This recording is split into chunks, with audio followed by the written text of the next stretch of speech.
everyone. Welcome back to Beyond the Trailhead. Again, we have an amazing guest this week. Louise Barton with Farm to Summit is here with us. Louise, thank you so much for joining us. Thanks for having me. I'm stoked to be Awesome. here. Yeah, and then you're in, I think you said you're in Durango, Colorado, right? That's right. Awesome. And before we got on, I was talking to Louise, and she actually is originally from Augusta, where my wife grew up. And so we had a little conversation with some stuff in common. But Louise, thank you again. If you don't mind just starting off with just letting people know exactly what Farm to Summit is, how you started your company, and what sparked the idea in the first place.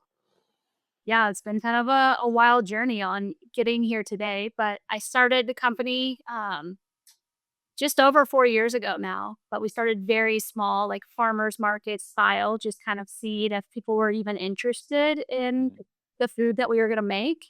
And yeah, the idea came for me on a research trip. So I have a master's in botany and research ecology and was working on a PhD in climate change biology. Dropped out of the PhD program during the pandemic. Was like, this isn't for me. I don't feel like I'm actually making a difference. This is a lot of school and then not feeling as engaged as I was when I started the program. Yeah. So I left and then kind of had that like, oh shit moment where I was like, there's no jobs because it's the pandemic. Yeah. Um, until I started scheming ideas of like, what if I started my own business? What would that look like? And Yeah. I had my little Google Drive sheet that I kept entering like business idea number 1 through 46. And then eventually just ditched that. Was like, Yeah. I am just gonna get a job with the Forest Service and see where it takes me and stay in like the academic research realm. So, long story short, I got a job with the Forest Service. We were out on a big trek in Yellowstone. I think it was 23 days total with 3 different backpacking trips. So, needless to say, we were eating a ton of backpacking food. I was also working with these 2 men that really hated the backpacking food that they packed for themselves. Yeah. Yeah. Uh, they were constantly complaining about how it tasted. They didn't feel good the next day, and we were doing really, really long miles off trail. So 10 to 15 miles off trail in Yellowstone, you really need quality fuel, and they weren't getting that. Um, and so it got my wheels turning.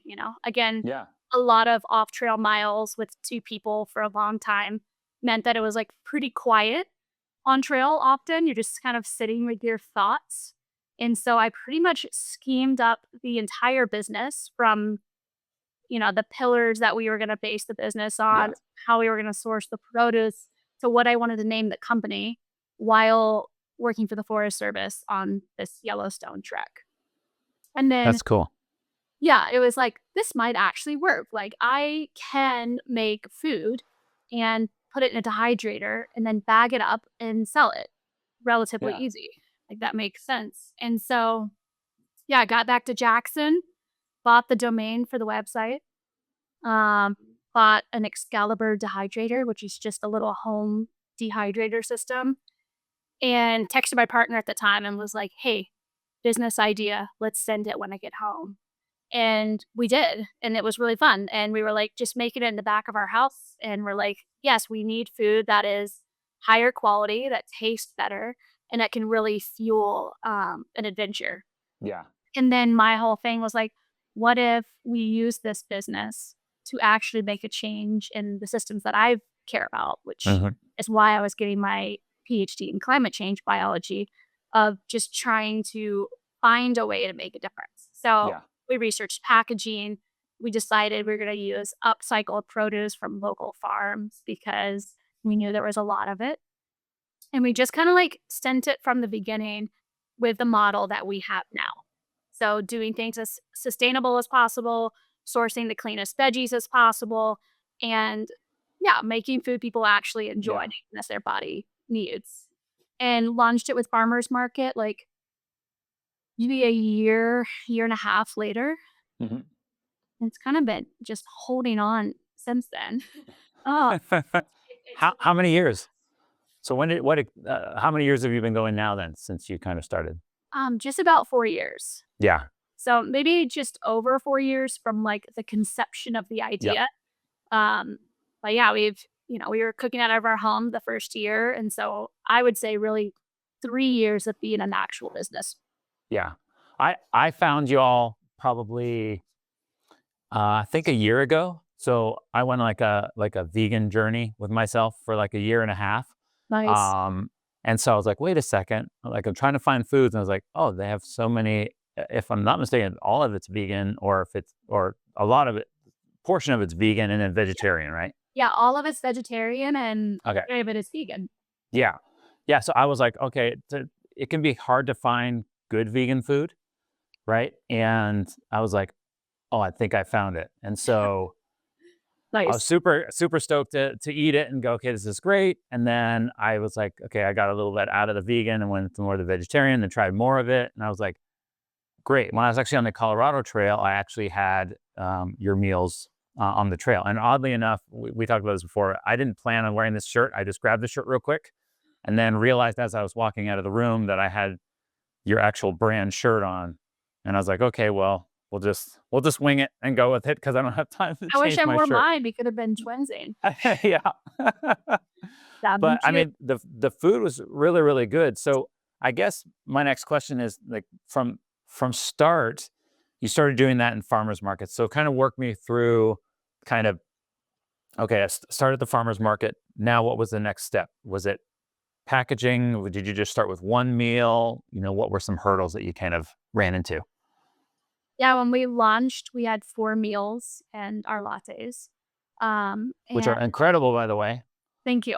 So Like, yeah, those are, yeah, like, less based on, like, all of our meals are designed to use the produce that our farmers grow. yeah, The lattes were designed because I needed them.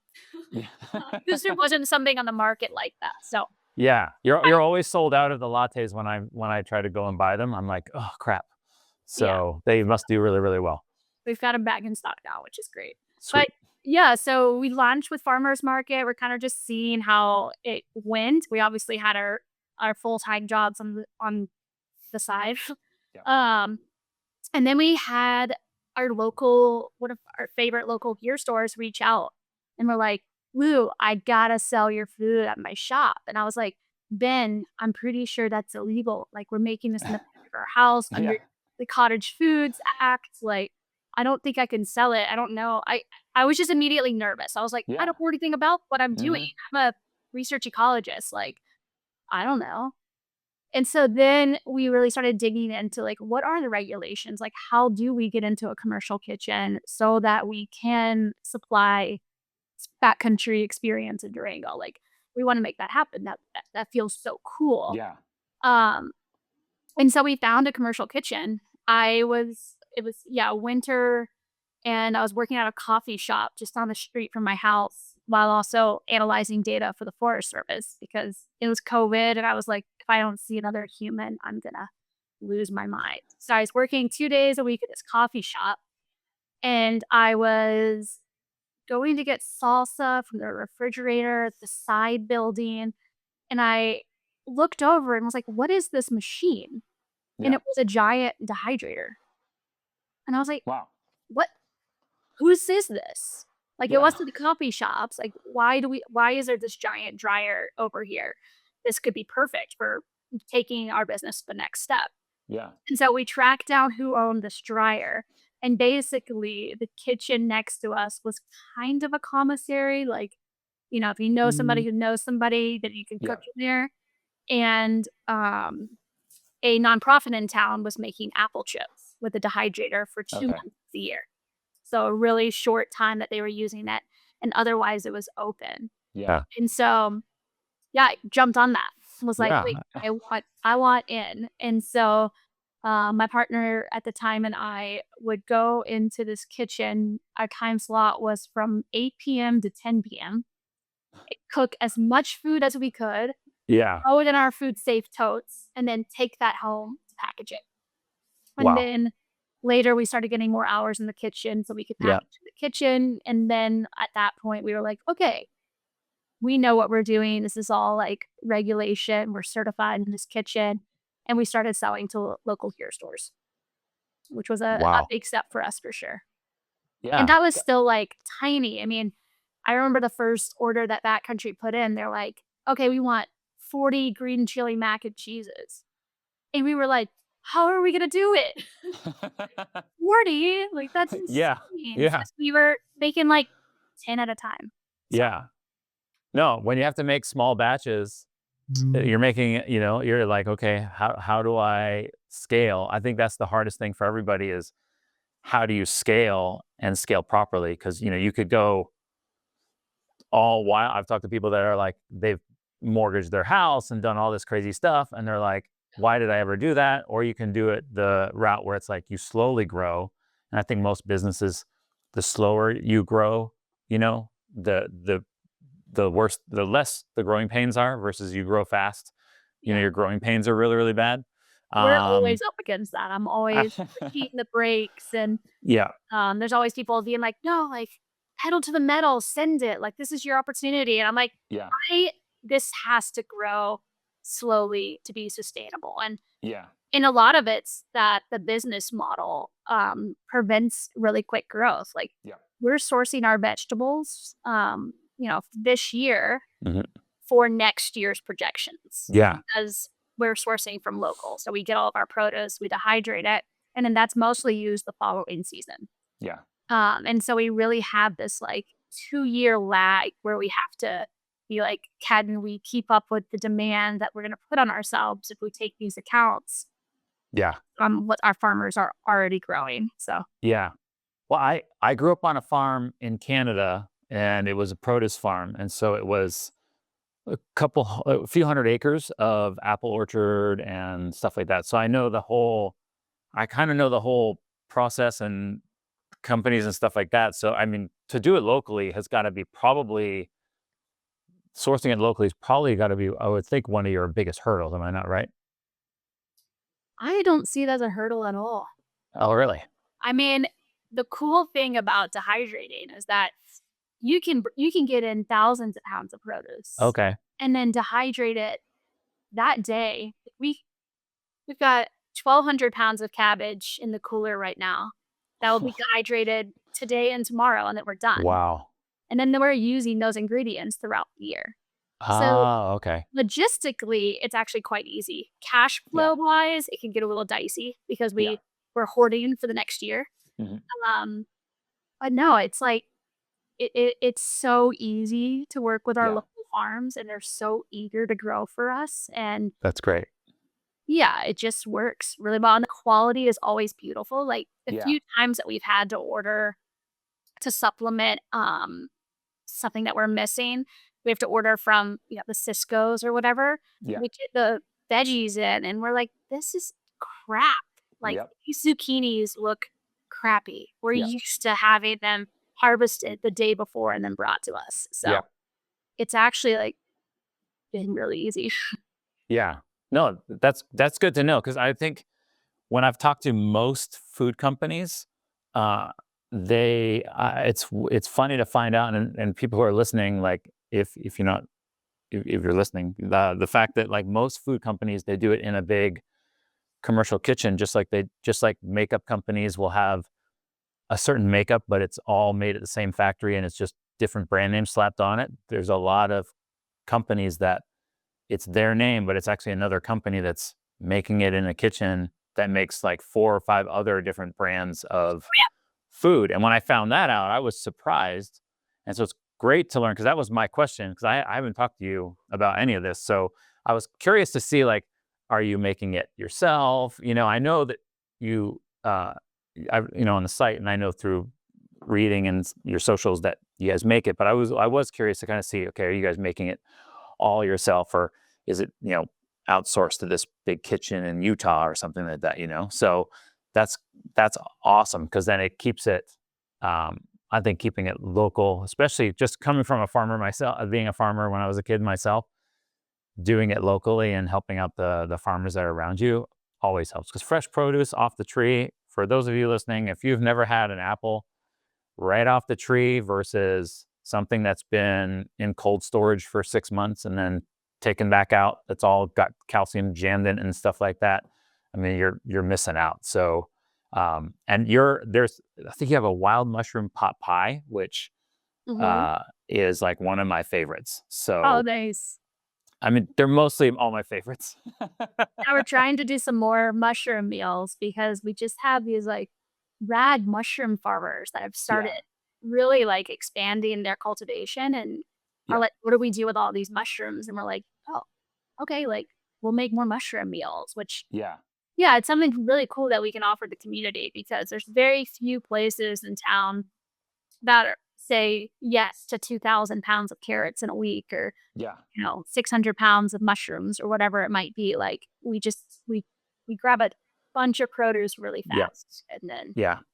we store it. So That's cool. So, it's nice. And like, yeah, those mushrooms, like the wild mushroom pot pie, when they come in, they're these huge boxes and you open them up, they're gorgeous. yeah. Like they're like, I mean, one of them that we use, the blue trumpet kings, they're these like massive trumpet mushrooms. Oh, cool. They're just beautiful. It almost feels Yeah.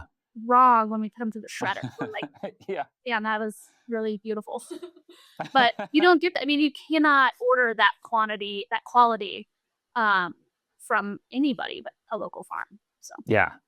So let's say there's someone out there that's, you know, probably, and there's a lot of people that are out on trail and their mind can just kind of wander to some cool ideas. And I'm sure people have thought about food before because, eventually you get sick of ramen noodles or, bags of Skittles and you're doing a long through hike or whatever, and they come up with an idea. So is there any like thing you could say to somebody like, hey, you know, this was the hard part, or maybe there's an oh crap moment outside of the other one that you were talking about that you're like, oh my gosh, this happened. Here's some great advice from that. yeah, I mean, we definitely experienced a lot of growing pains early on. Yeah. Um, our biggest hurdle really was like figuring out the kitchen space situation. So it's a really big jump for a company to go from a commissary to building out a commercial kitchen of their own. Yeah. Some people get lucky. Well, yeah, we live in a small town, and so we had to build out our own kitchen, and that Yeah. was a hurdle of itself. And even renting out a kitchen, like it just can be really expensive. Um, and for me, like I think the one of the main reasons why this business worked from the beginning is that I have a very analytical mind. Like I freaking love Excel sheets. It's like my nerd thing that I just hadn't let go of from academics. Like I can sit Yeah. at this computer and crunch an Excel sheet all day and leave and be like, that was awesome. And that's just to say that like I crunched every number early on. Yeah. And so I really was tracking like whether the business model was financially viable. Yeah. 'Cause I think once you start selling food, you're like, "Oh, this is awesome. We're selling food." But if you're not looking at your margins and how much time it's taking to make the food versus what you're bringing in Yeah. revenue-wise, and you're just saying yes because 'cause you're like, "Oh, I'm getting into more stores. Awesome." But you're only making 5% on all your products, and then you're trying to figure out how to pay yourself. It's just like the math often doesn't math for a CPG company. You have to Yeah. be really cautious of those numbers from the beginning. And I did that and like um was able to just like scrap by with a very minimal paycheck for a while. Yeah. And just lived the scrappy, let's have grilled cheese for dinner for the third night in a row sort of life. And that was fine for a while. And like, Yeah. yeah, didn't hire people, did it all myself But until I it's locally sourced grilled cheese though, right? locally You're sourced probably not at that time. No, I do buy the local bread, which is tight. Yeah, yeah. It came full circle. Uh, Yeah. but yeah, just like I think that anytime you start any business, like making sure that business plan is solid and not Mhm. just um going through the motions. Cause I think Yeah. it's easy to get lost in the sauce and just be like, I'm keeping up. And you gotta know what your outcome is Yeah. gonna be.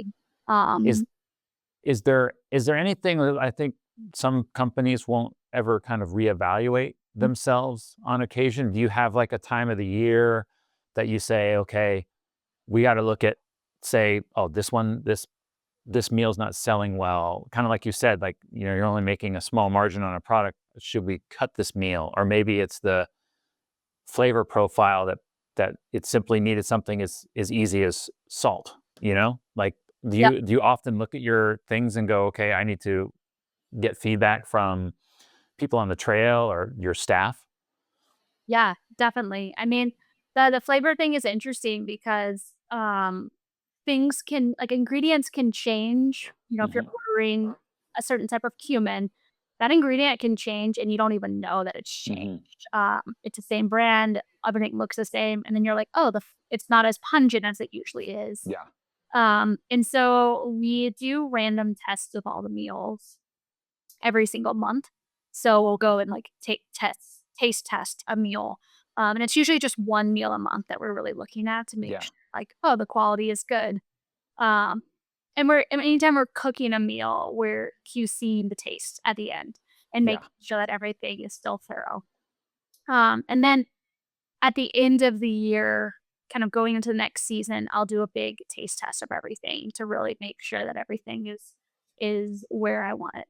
Um, and then to implement a change, you really have to kind of it takes a long time because I have to get Yeah. through my previous batch of labels, and that's always kind of cringy where you're like, it needs a tiny bit more salt, but you can't add that until I can change my nutrition label. So Oh, that's right. Because your nutrition label would say you have, I don't know, 100 milligrams of salt, whatever. I don't yeah, know if that's too much, but so now yeah. you're So like, oh, I got to add more.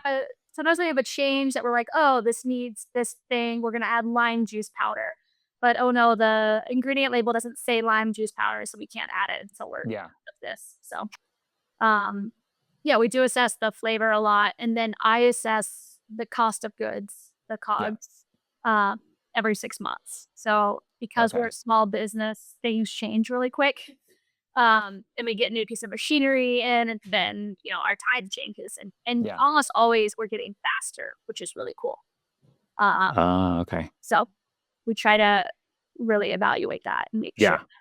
we're on track. Occasionally, it's ingredients that are going up in price, and we're like, Yeah. "Oh, okay." So, right now, we kind of see that balance. We're like, "Okay, we're getting faster because 'cause we're getting better Yeah. machinery, and our people are trained a lot better, and we're just more of a well-oiled machine." And, like, some of the cost of ingredients or Yeah. cost of, packaging is going up, and so we keep our prices the same. Yeah. So, that was cool this year to not have to raise our prices because Yeah. everybody's kind of raising them, but Hmm. we got faster, so we passed that on to the consumers. I think that's great to be able to pass that on to consumers because I feel like in some respects, people are just raising prices because they're like, hey, now's a great time to raise prices because my excuse is everybody is raising prices. So I can just crank my price up, even though, your cost of living or your cost to run your business is basically the same. Not that you Right. shouldn't raise your prices based on inflation and stuff, but I've found some people like literally just adding when it comes to clothing, 20, $30 to something, or even food. Some of are adding, I've seen some meals going up by $2, $3. Yeah. And, and I'm like, okay, that's not worth it to me. Cause is going back to talking about the meals and quality control and stuff like that. Is there any meal maybe that you had before that you've since gotten rid of that you're thinking of bringing back or Yeah, there that is. you're, It's funny you yeah, say that. But really? I have one of my employees, she's been with the company now for 3 years, so almost the whole time. Yeah. She's really rooting to bring the white bean potato stew back. Oh, nice. Um, yeah, it was really good. It wasn't super popular, but the people that liked it loved it. Like, when we Yeah. took it off the market, we got all kinds of emails of like, "No, no, no, like, that one was so good." Yeah. I think it was one of those ones, like, people were eating the, green chili mac and cheese or 3 bean chili first, and Yeah. then when they tried the white bean potato stew, they were like, "Oh, that's really good." Yeah. But it was a pain to make. We were cooking the potatoes at the facility, and then, it was actually a problem with the starchy water was clogging the pipes of the old Okay. location, and so we've thought of some ways of, like, what if we just didn't use local potatoes and just Yeah. ordered dehydrated potato, and then focus on other local ingredients, so throwing local kale in there, local Yep. celery. So, potentially on the pipeline to bring white bean potato stew back. I really want it back, so Yeah. I can't wait to try it because I love it's potato stew and it's it good. just sounds like my wife makes an amazing leek soup Yeah. that we have all the time. And then the other day she just made, because it was so cold the last couple of weeks, around the US. So she was just making all these good stews. And I was like, you got to stop making stews because I'm going to just explode Yeah. here. Like, I'm just gaining so much weight because I can't go outside and do anything. All the creamy stews. I know. Yeah. Oh my gosh. Yeah. So that's something I would have never even thought of because I just look at a product and I think, oh, they took it off because it wasn't selling. But the fact that you're like, it was something I would never even think of where the starchy water is basically messing with the pipes is, I'm sure, because people that like that stew, they're probably going, oh, they took it off, must not have been popular. That's what most people would have thought. But you're like, oh, no, it's literally a mechanical issue that now you can kind of tweak. So that's wild.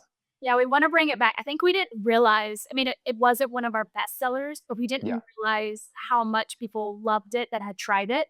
I Yeah. think when we took it off, we realized that a lot of people just hadn't tried it yet, Yeah. um, but that it kinda had its own little cult following, so that was 2 years ago, so I think it's time to try to bring it back Yeah. and see. That's great. Yeah. Well, I guess it's kind of switching gears a little bit. Love to find out kind of how your relationship with the outdoors has changed since the growth of your business. Yeah. Ooh. Well, I backpack Yeah. a lot less. No. No, I mean, I started the business because I'm an outdoor enthusiast and Yeah. also, yeah, climate change enthusiast or enthusiast, conservationist.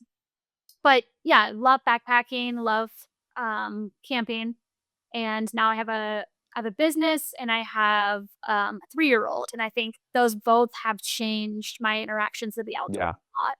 Yeah. Um, but the business, like, as much as it took me out of the outdoors for the first 2 or 3 years, and now I feel like it's really pushing me back into Yeah. it, which feels incredible. Like, I'm constantly talking to people that are inspiring me to, push myself. Like, what if Yeah. I did make this epic trip to Patagonia? Or what if I, spent 2 weeks in the Wiminooch just outside my backyard? Like, it's really inspiring to hear people that are using our food talk about the Yeah. outdoors.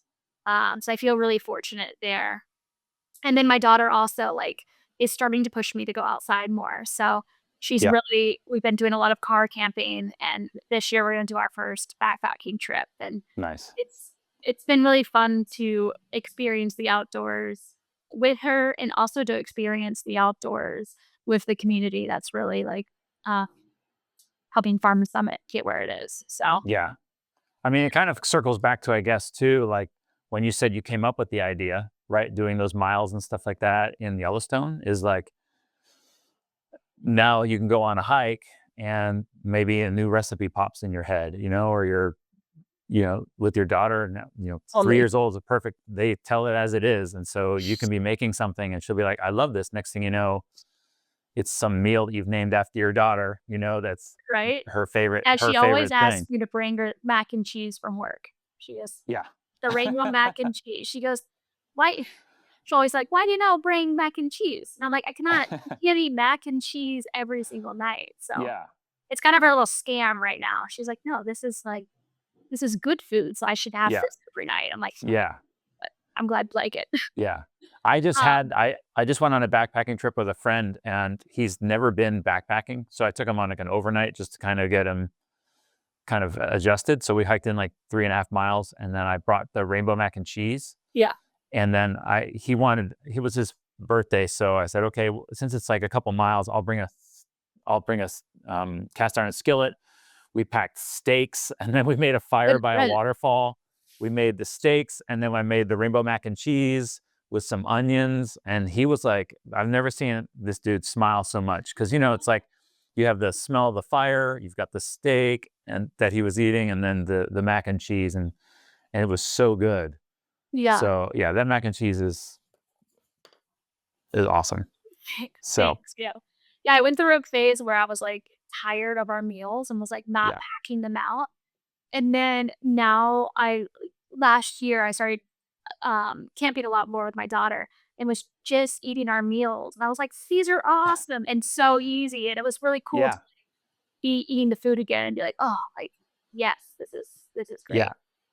That's Because cool. now I'm not the only one doing all the quality control tastes. Yeah. So I eat a lot less of it. I mean, Yeah. I still will grab a meal sometimes for lunch if I forget my lunch. I go grab Yeah.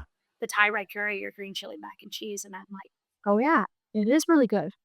That's cool. So I have one. It's too high up in this shot, but it's like over my shoulder.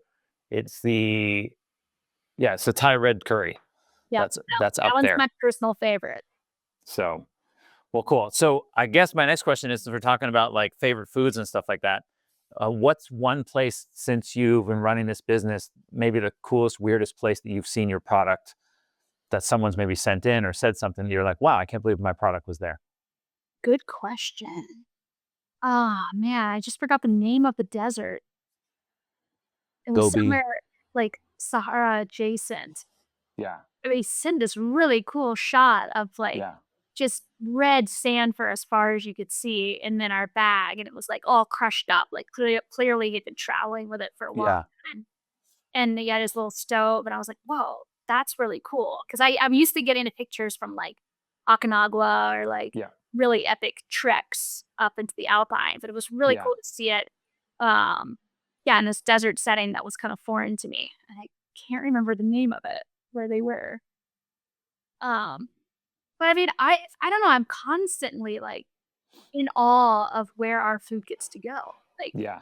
I had a girl reach out to me like 2 emails last week. One from a lady who works in Ghana for she's a diplomat, and Okay. she's like she just hit us up. I'm like, I travel with your food every time I go to Ghana. Like anytime I need this like something different tasting than what's in this local village, Yeah. I'm eating your food. And I'm like, our food's being eaten in this small Ghanaian village. Like, Yeah. cool. And then I had a lady reach out about the rainbow back, and she was thanking me for expediting shipping. And um, she was like, "My kids actually like both were in the hospital last week, and when they came home, all they would eat was your rainbow back, Wow. and was thanking me for it." And I was like, Yeah. "Cool." And so I think Yeah. it's more so those stories that get me lately than these like the adventure trekking. Even though the Yeah. adventure trekking is really cool, it's like I expect people to take it up a mountain. It's literally in the name, Yeah. right? Like, Yeah. that was my expectation of the company. But I think what gets me stoked is, yeah, hearing these stories of the meals being used in unique ways that I'm like, "Oh, cool. That's Yeah. that's really neat." Yeah. I mean, those stories are so much better, like you said, than the summit ones, because it's like, oh, it's an emotional connection. And those stories really top even, I'm sure you get people that say dumb stuff or, truthful stuff, because not everybody's flavor palette is so different. Yeah. Yeah. That I'm sure you say, because there's meals that I'll eat sometimes that my wife is like, oh, that it needs salt. So I just carry salt, a little tiny thing of salt on me, because I think that's like the one thing that sometimes I eat a meal from some companies and I'm like, oh, there's nothing in there. And I throw the salt in and boom, it's out. Or, The right? salt battle for me is chaos because I love Yeah. salt. I think salt brings out the flavor of Yes. food so beautifully, but Yep. people freak out if there's too much salt in the meal. Yeah. And so we always have our sodium levels below what my palate wants, Yeah. uh, which is hard for me. But I'm like, all right, got to keep the sodium down because that's the number one complaint Yeah. we get, even even how the food is. But Yeah. the I just have one reality of is, those. people, like if you got a freaking menu from your brewery that told you how much sodium was in the French fries you were eating, Oh, yeah. like, you'd be shocked. But there isn't Yeah. that system, so you're only seeing sodium for packaged food. And I think Yeah. there's a perception of like, "Oh, you're adding all this salt." I'm like, "I'm actually not. I want to, Yeah. but, like, the salt's coming from the tomatoes or from, whatever it might be." So, or the small amount of salt we're putting in, or the cheese powder. Yeah. Yeah, that's That's cool. real for me. I'm like, I love salt. Yeah, I've come to realize over the years that like salt is not the thing that's killing you really. It's the fact it's a bunch of other stuff. A little bit extra salt is not what, 20 If you years what they thought your salt was if you have, the like, killer. high blood pressure, sure, like, that totally Yeah. makes sense. But most Yeah. people, it's like the worst thing that's gonna happen is you're gonna get, like, Yeah. a little bloated. Yeah. So what's I guess changing gears again, is what's kind of the outlook for y'all over the next maybe couple of years? Do you have some new things in store, or new markets, or new challenges coming up that you're like, oh, this is going to be hard, but it's going to be good? Yeah, we're in a really fun point as a business. Like I Yeah. was just talking to some friends about this of like, man, the hard work is really paying off now. We're at this crux of really about to be able to launch this thing into Yeah. what I dreamed was possible. And a lot of that has to do with the fact that this time last year we moved into a new facility. Okay. So a bigger facility, a lot more equipped with a little warehouse and everything, which we really needed. And then I also got a grant with the state, which was huge. Wow. So pitched this grant. I think it was 700 Colorado companies applied, 30 pitched, and then 16 got it. Uh, Awesome. yeah, which was game changing for us. Yeah. I was talking earlier about new pieces of equipment. Um, that is so critical to be able to scale the company. And this Yeah. equipment is like really expensive, like Yes. we're going from $200 ceiling machines to $20,000 ceiling Yeah. machines. Like it is a wild jump and there's usually nothing in between. Yeah. So the grant's allowing us to make those jumps, Yeah. which is really cool. And then simultaneously, I've been able to add more staff. So this time last year, it was me and two other girls running the Yeah. entire company, doing everything. And now it's me and four others. And that might not sound like a huge jump, but it is. Like Uh-huh. it's, or yeah, we just hired another one. So five others. But it's a really big jump. And I've been able to get people that have been doing production for me into more of a leadership role. Yeah. And that's been really rad. And they've been crushing at it. So with all of that infrastructure change, we're able to say yes a lot more. So Yeah. we're really focusing on getting into more independent retailers across the country. So we love working with small gear stores, and Yeah. that's kind of like our bread and butter. It makes us happy. It generates the revenue, and yeah, that's our focus. So doing a lot more of that. We're doing a huge website revamp. So the Yeah. website we have right now, I made 4 years ago and have changed very, very little on it. Wow.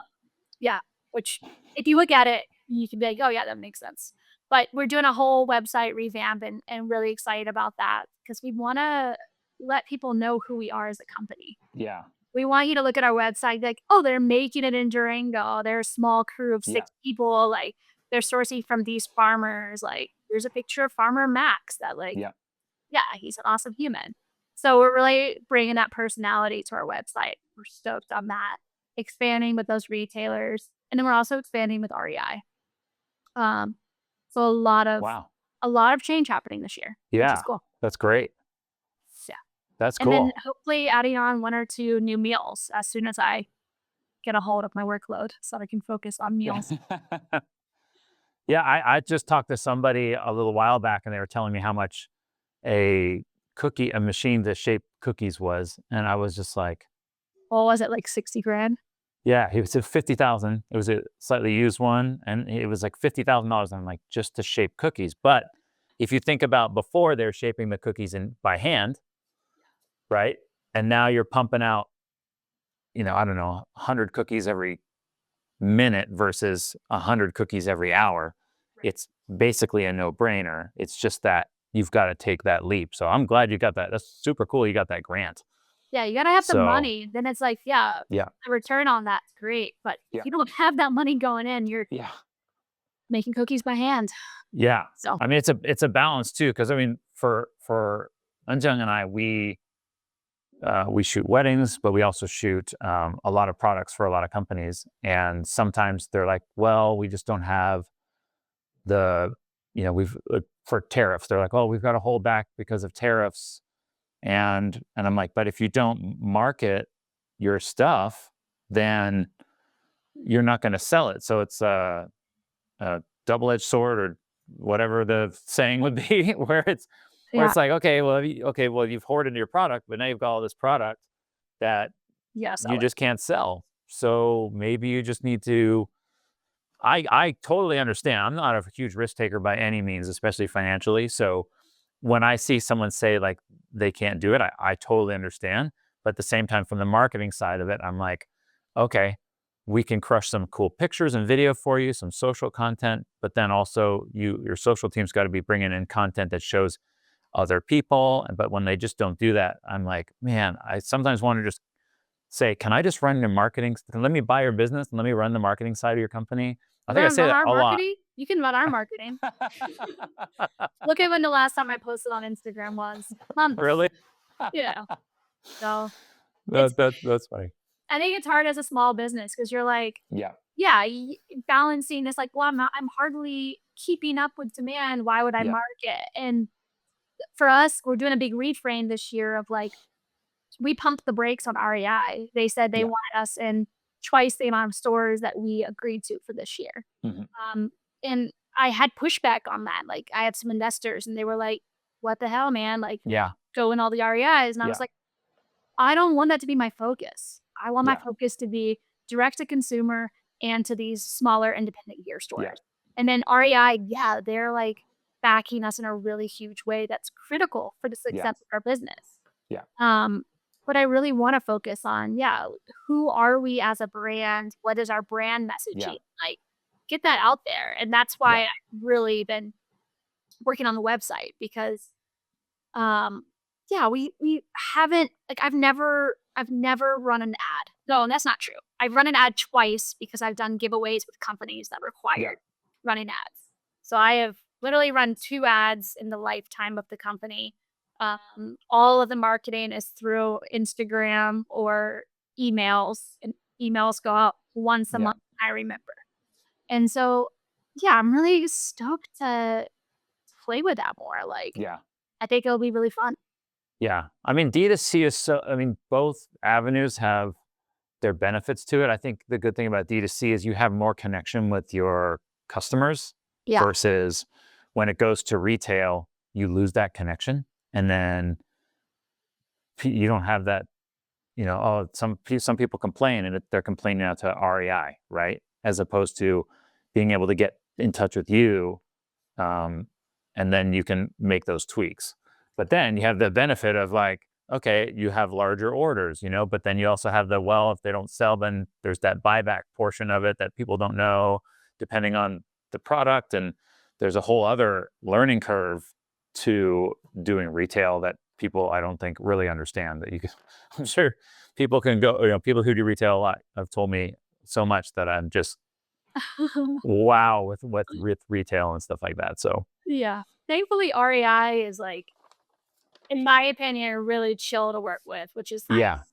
yeah, We definitely we sold with Sprouts. We did an innovation trial yeah, for 90 days. We sold with Sprouts, and that was an eye-opening experience into big box stores where we were like, yeah, holy shit, like this is uh a crazy system that we weren't yeah, ready to enter. We didn't know the yeah, questions to ask, and yeah, huge learning curve. And now it's like, okay, the game plan is to diversify. You yeah, know, the yeah, that the moderation, the blend of all the things. And yeah, that just feels good as it feels good ethically, it feels good from a financial standpoint.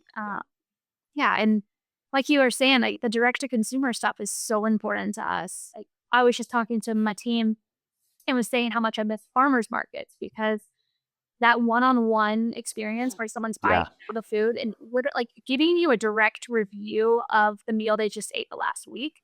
yeah, It's so important. Like, hey, that was awesome. Maybe it was too much food. And the next person says too little. And we're like, okay, we're probably in the right range then, because yeah, somewhere in between. Or if everybody's like, oh yeah, there was not enough sauce or something. It's like, okay, cool. Like, let's take that into consideration. yeah, So we were talking about even doing some like pop-up farmers markets just to get that feedback. yeah. Just That's a one of great the idea. reasons, like in our facility, we have a retail area right behind me that's closed right now for winter, but Yeah, we keep it open in part because we love the feedback and people are much more willing to give it in person than yeah, they are via email or phone. Although yeah, we get phone calls sometimes, which is really nice. yeah. We had That's great. someone called. We were all having a bad day. I forget what happened. Something was like gone wrong. Something broke. I don't remember. But the team was like kind of having a day, and someone Yeah. called, and I think they were like, "Oh no, like why is someone calling?" Because it Yeah. never happens. And this guy just like sang our praises for like 5 minutes on the phone, Wow. and Yeah. it turned everybody's mood around. We're like, "Oh, right, this is well, we're good, we're good." Yeah. That's Like, great. who You ever here record isn't that and broke, play it back every once in a while? right? Like, can you leave that as a voicemail? Yeah. Can you call back and then do it again for me? Yeah. Yeah, So, people only call us. They're like, "Oh, I ordered a green chili mac and you sent a garnet," and we're like, yeah. "Ah, crap." So, Yeah. I think 90% of the time, phone calls or emails are something that, like, and people all know this, where it's you only really do a rating on something if you usually are have frustrated with it versus when everything's good, you just go about your day. yeah, totally. So which hope people would flop and be like, hey, I want to be that positive person that's like, you know what, let me do that. So that's cool. So going into the whole positivity thing, and my last question would be, do you have a like some mentors that you kind of bounce ideas off of? Because I know for us, we have business mentors, we have spiritual mentors, we have relationship mentors and stuff like that. For us, I know for a business, you've got to have people that you bounce off of. Like you were saying earlier, you got to hopefully learn from other people's mistakes instead of making them all.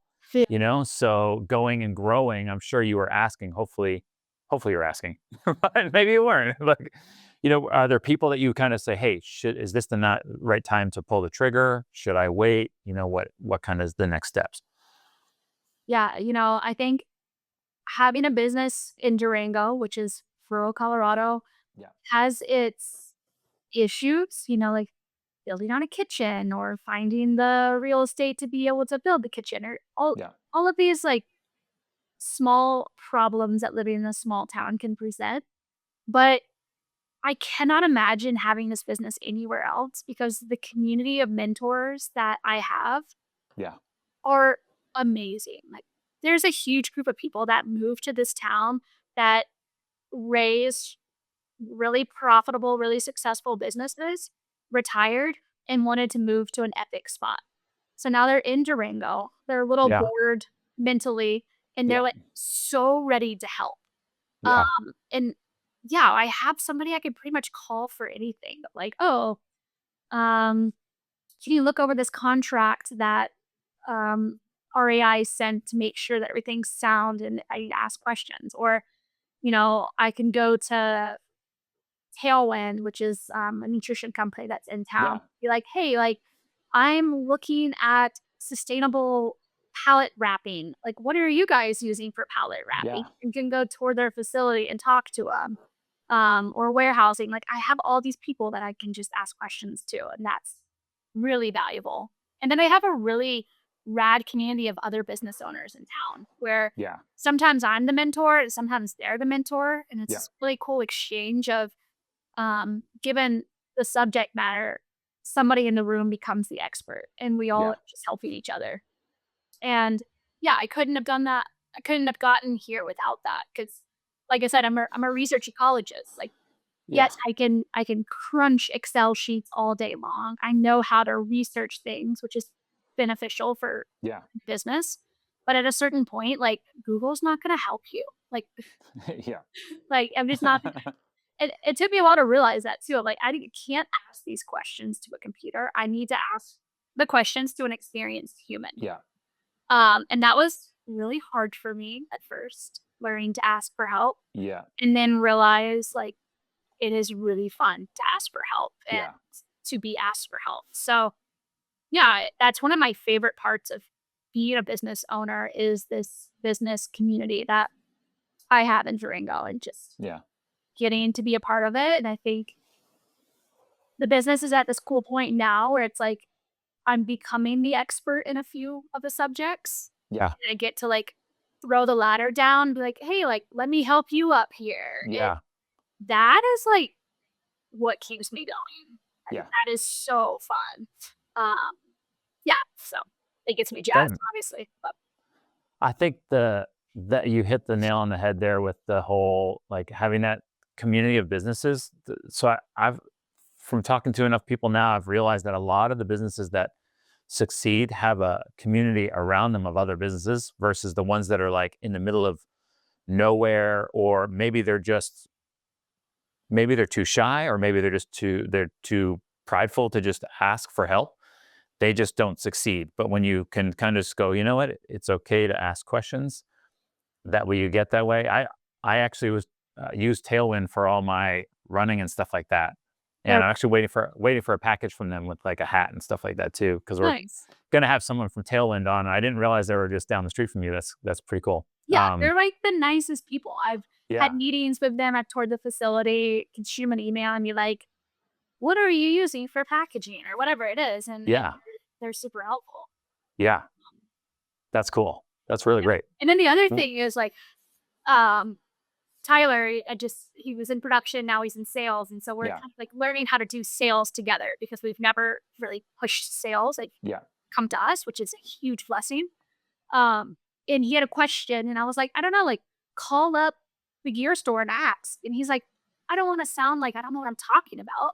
And I'm yeah, like, yeah, but we don't. So we'll just ask and it'll be fine. And then yeah, we got a meeting with one of the gear store owners and sat with him. He sat in here for like an hour and a half and we just like exchanged information of like, yeah, how do you like to be talked to at a trade show? Like, also, do you like to be yeah, checked in with? Like, what's annoying that people do? What's cool that people do as far as sales are concerned? yeah, And like, I think it can be really intimidating to do that because, yeah, you're admitting to an expert that you're not an expert, but yeah. you're going to become an expert if you don't get help. Yeah. So, I mean, I've been to enough trade shows to know you can. I think as humans, we can definitely see through people. And you go to enough trade shows, and you're like, oh, this person is so just blowing smoke, out that's of every orifice of their body. At this point, that you're just like, can you just leave? Versus the people that are genuine and just want to chat, and then you end up building. I feel like most business relationships are not based on numbers of sales and stuff. They're mostly based on the relationship between the people and the fact that you guys bond real well with each other and go, man, I loved talking with you.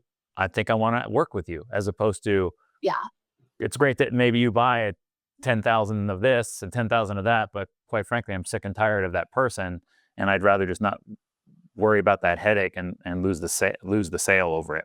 So yeah. The interpersonal connections are so cool. yeah, And like, I feel so lucky that I'm selling a product that is mostly to gear stores because yeah, usually people that own gear stores are really fun to work with. yes, they are. Like, they're doing cool stuff. They're usually pretty laid back. Yeah, And it's just like, it works. Like, I send emails out that are 2 sentences long that have things like rad and stoked capitalized. yeah, It's just like, that's the flow. I don't have to pretend to be some like business person. That's yeah, not who I am. I'm running a business, but I'm an outdoors person. I'm an outdoors yeah, enthusiast. I'm a conservationist. yeah. I'm a mom. I'm a mountain biker, and I have a business.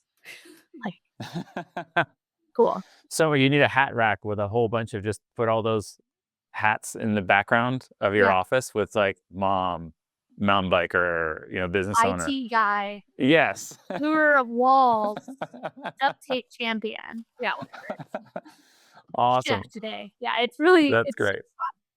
Well, Louise, thank you so much for this huge insight into your business and everything else. So, I wanted to just kind of run into our kind of rapid fire round real quick for people to get to know you a little bit more as well before we finish off. So, I'm going to ask you some questions. They're going to be really, really quick. Some of them will be one words. Maybe you'll go into depth a little bit with a couple of them, but they'll be pretty easy. So, I guess maybe I'll ask you this first one. This is my favorite one is what's your favorite national park? like picking a favorite kid. Right? Um, I love Glacier. Really? Yeah, I like the epicness. I like the tall peeps in my face. I'm That's sure after cool. I get it off the call, I'll be like, "It's not Glacier," but yeah. No, I think yeah. Yeah, you're the second person to say glacier in a row. So the last person I just talked with, they said glacier, and I was like, oh. And I've never been to glacier, so I'm putting it on my list You know, for I've been sure. once, and then it caught on fire while I was there, and it got my trip cut short, and so I think Oh I've been no. craving to go back since. And that was Yeah. 7 years ago, 8 years ago. Wow. Yeah. Cool. All right. So next question: solo hike or crew mission? Ooh. Okay, crew mission for backpacking trip, solo trail running. Trail running's my little escape, but I like having my friends out on longer treks. Nice. Um, coffee or electrolytes on the trail? Jeez. Yeah, I don't do well without coffee, so I would do coffee. Yeah, I figured you'd say coffee when you have like cappuccinos and stuff like that. So I'm a Little do you know hardcore that I love coffee nerd. those. I think I do coffee when I'm camping, and when I'm trail running, I always do electrolytes. Yeah. So I have I don't it's right beside me, but I have dry brew. It's like a coffee chew. I don't know if you've ever heard of them. Oh, no. Super, super good. But it's kind of like Laffy Taffy meets, well, not Laffy Taffy. I would say like a Tootsie Roll texture, Yeah. but with coffee in it. And it's like either there's a single shot, double shot, and then during the holiday season, they had a pumpkin spice latte. I like That that was, control. I do the chocolate covered espresso beans. It can get kinda rowdy at the oh, I yeah. need to take that on the trail if it's It's cool great, but enough. don't eat them just because 'cause you're hungry, because you can get a little jittery. Yeah. Oh, that's right. Yeah. I will slam a whole bag of those down for sure. Yeah, that's what Um, and it melts together, it's even better. It's fine. all right. Next one is tent, hammock, or just cowboy camping. Mm, out here, it's tense for me. I used to do a lot of hammock camping when I was in I went to school in North Carolina, and Yeah. so we do a lot of hammock camping, but out here, it's kinda hard to find 2 trees in Yeah. the right place. Um, and I love my tent. I've had my tent for, like, 12 years. It's literally corroding, and I am obsessed with it, so, That's awesome. yeah. What tent do you have? Big Agnes, Uh-huh. Fly Creek. Okay. Yeah. I get enough tents in that I shoot tents, so I use a tent for maybe one or two trips, and then I use another one, and I'm like, man, I'm like, I wish I could use that tent again, and then I fall in love with the next one, and I'm like, oh, I so need your advice on tents then, because mine is it's starting to not hold up to the 3-year-old's damage, yeah, so yeah, I got some good ones, especially if you're gonna go mountain biking and you do bike packing too. There's a couple of great ones. Um, this is a really great one. What's the worst trail snack you've ever tried? worst trail snack. Hmm. I can't everything tastes so good on trail. I mean, I ran into an issue once where I didn't know that what I was eating had caffeine in it. It was like the little jelly beans, and Yeah, I ate yeah, yeah, a lot of them, and then kinda felt like I was having a panic attack, and that was a bummer. Where I was, like, high yeah, elevation and, like, my blood was already flowing in a weird way. yeah. That wasn't great. Where I was like, "This is" and I read the pack, tons of caffeine. I'm like, No, "Yeah, this makes sense." Uh, yeah. otherwise, I can't think of anything. Yeah. No, you're good. I was gonna say, what's your favorite trail snack, but maybe it's those chocolate covered coffee beans that you were talking about 2 seconds ago. You know, one of my favorites is Pop-Tart, which it always gets completely crushed, but then I, Yes, it's like just sand by the time you eat it. yeah, but then I kinda push it back together and make these little Pop-Tart balls, and I never eat Yeah, them in the real world because 'cause they're, like, just all sugar, yeah, but I love it, like, I trail run with them, I bike with them, I backpack with them. yeah. It's my little, like, guilty pleasure, so There's your next product is your own version of Pop-Tart balls a for Pop-Tart dessert. that, like, stays yeah, Pop-Tart balls. Yeah, Yeah, yeah, sometimes I, like, open up the package and then squeeze it all back together and yeah. anyway, I love it. All right, next one is, mountains, forest, desert, or coast? Mountains, forest, desert, and coast. Mountains. Mountains. Yeah. Yeah, that kinda comes I'm with the whole slowly glacier thing. becoming more of a desert girl just from 'cause where I live, but Yeah, it's when I'm in the mountains that I'm, like, just feeling the most invigorated. yeah. I love the coast also, but Yeah, mountains are just look at us. Yeah. All right. Two more questions. First, this is more of a deep one, I guess, and you probably never thought this, or maybe you have. If you could collab with any brand, who would it be and why? Um, ooh. Well, yeah, I'm not sure. I'm like, have you heard of Ripton? They make. No. I'm like obsessed with. RIPTON? Yeah, I think I have, yes. they seem like a rad company. They're Colorado. They do a lot of like mountain bike pants and apparel, but they also have Uh-huh. like cool, trendy stuff. And I just like from their marketing, just seems cool. They seem like a cool company. Yeah. So them, and then there's a really cool bike bag company, Swift Industries. Hmm. And same thing. I'm just going off their marketing and their Yeah. product. And I'm Yeah. like, I love the product. I love the marketing. Yeah. Cool. All right. Last question is, what's the last thing you Googled related to your business? Like, do I have a tab open? What did I Google?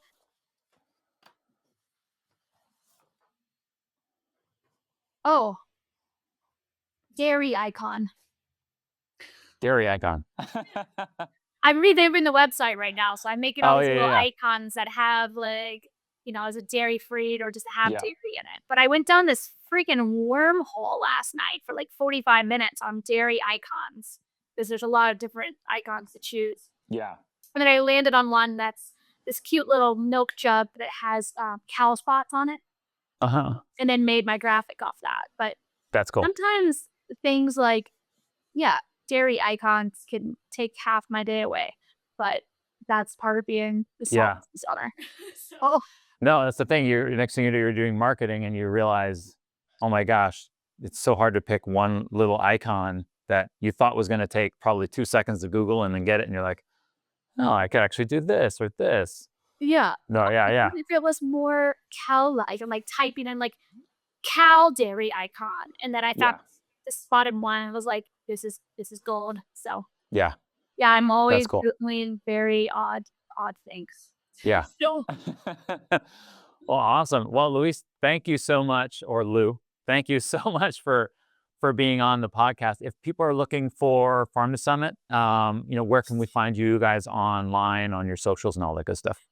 at farmtosummit.com, we have a store locator on there as well. So definitely encourage you to check out if there's a local distributor to town. And then Instagram, it's just at Farm to Summit, and Facebook as well. Awesome. And then if companies are looking for Farm to Summit in their stores, same thing, they can just kind of reach out to you via your website. Yeah. Or Louise at farmtosummit.com. Awesome. Well, thanks. I learned, again, I tell everybody this, and I'm going to say it again. I learned a whole bunch on everything. And maybe next time you're in Augusta, maybe we'll see you if you're ever visiting, if you have family there or whatnot. But thanks so much. And everybody, thanks again for listening to Beyond the Trailhead, and we'll see you on the next episode. Thanks, Louise. Thank you. Bye.